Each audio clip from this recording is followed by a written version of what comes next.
সকালবেলা আমি একটা কাজে গুলশানে ছিলাম, তখন আমাকে স্থানীয় কয়েকজন লোকজন ফোন দিয়ে বললো যে আপা আপনি কোথায়, আপনাদের অফিস তো ভাঙচুর করছে।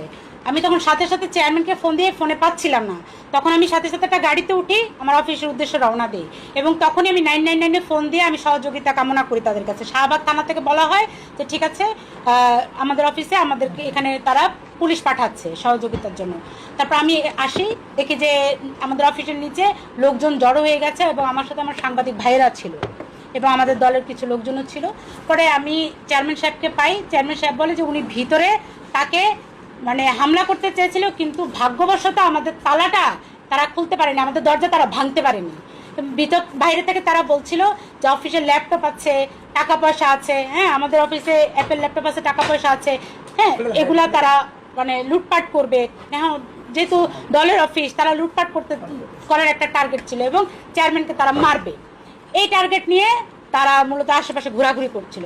তখন আমি তো ওদেরকে আর দেখিনি, কারণ ওরা লুকিয়ে ছিল। আমি উপরে ওঠার পরপরই দেখলাম যে বিশাল বড় একটা তালা, আমি তখন তালা চাবিওয়ালাকে ফোন দিয়ে আসতে বলি।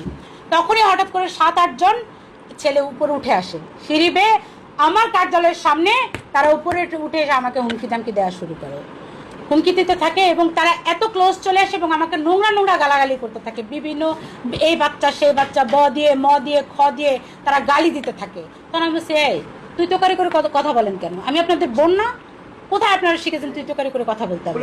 হ্যাঁ এটা বলার পরে তারা চুপ থাকে কিছু কথা।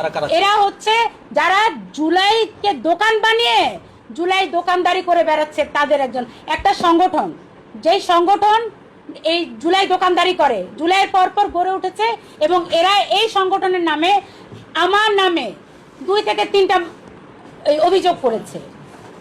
এক অভিযোগে আমি, শাওন, মাহিয়া মাহি, আরেক অভিযোগে 28 জনের নাম। হ্যাঁ এবং ওরা খালি আলটিমেটাম দেয়, 48 ঘন্টা, 36 ঘন্টা, 2 সপ্তাহ, 1 সপ্তাহ আলটিমেটাম দেয়। আমি তো দেখেই চিনেছি, আমরা তো এদের সাথে কখনো পরিচিত না, আমরা তো 2012 সাল থেকে রাজপথে, ওদের মতো ভুইফোর না, ওরা একটা ভুইফোর সংগঠনের কেউ। রাষ্ট্র, আমি যদি ভুল না করে থাকি বা আমি শুনেছি রাষ্ট্র সংলাপ ফোরাম হবে, SDF, ওরা ওদের পেজ থেকে আমাকে গালাগালি করে ভাই। এমন জুলাই এমন বেচেরা আমার গালাগালি দেয়, আমার বলে যেখানে পাবে সেখানে দর্শন করবে, ওরা নিজেরাই বলতে থাকে, আমাকে ছিঁড়ে ফেলতে চায়। এরা আজকে আমাকে ছিঁড়ে ফেলার জন্য আমার অফিসে এসেছিল। আমার সাথে যদি সাংবাদিক ভাইরা না থাকতো আর স্থানীয় লোকজন না থাকতো, তাহলে সত্যি ওরা আমাকে বিভৎস করে ধর্ষণ করতো। ওদের মোটোটা এরকমই ছিল, ওরা আমার এত ক্লোজে চলে আসতো। আমি একটা ছেলেকে ধাক্কা দিয়েছি, আয়াজ, আয়াজ এই ছেলেটার নাম। এরা নিজেদেরকে জুলাই যোদ্ধা হিসেবে দাবি করে। ভাই জুলাই যোদ্ধার যদি এই অবস্থা হয়, তাহলে এইসব জুলাই যোদ্ধাদের মুখে থু দেই, থু। একটা নারী, আমি তাকে বলেছি আমি আপনার বোন, হ্যাঁ আমি যদি অপরাধ করি, দেশে থানা আছে, পুলিশ আছে, আইন আছে, আদালত আছে, আমার বিচার হবে, কোনো প্রবলেম না। কিন্তু ওরা তো এসে মব করতে পারে না, ওরা আমার অফিসে এসে ধারণা ভাঙচুর লুটপাট হামলা করতে পারে না, পারে না। ওরা এসেছিল আমার অফিসটাকে লুটপাট করতে, আমাদের চেয়ারম্যানকে মারতে, আর আমাকে পেলে ওরা বিভৎস করে ধর্ষণ করতে। ওরা তো বারবার বলে আমাকে ধর্ষণ করতে চায়, ধর্ষণ করতে এসেছি। আপনার উপরে যে হামলা হয়েছে এবং আপনার অফিসে তালা লাগিয়েছে, এখন আপনি কি করতে চান, কি করবেন? আমি এই আয়াত সহ, এই জুলাই সন্ত্রাসী আয়াত সহ তার সাঙ্গ পাঙ্গ, আমাদের কাছে ভিডিও ফুটেজ আছে, আমাদের কাছে প্রমাণ আছে, এটা পুলিশকে দিব এবং এদের শাস্তি চাই। মামলা করবেন কিনা? আমরা থানায় যাবো একটু পরে, অবশ্যই মামলা করবো, এটা আমার অধিকার। আমরা নিরাপত্তা, এর আগেও আমি নিরাপত্তা চেয়ে থানায় জিডি করেছি, কারণ তখন আমার মাথার দাম এটা 20 লাখ 30 লাখ টাকা হাঁকিয়েছিল, বলেছিল কোথায় জমা দিলে যেন টাকা পাওয়া যাবে।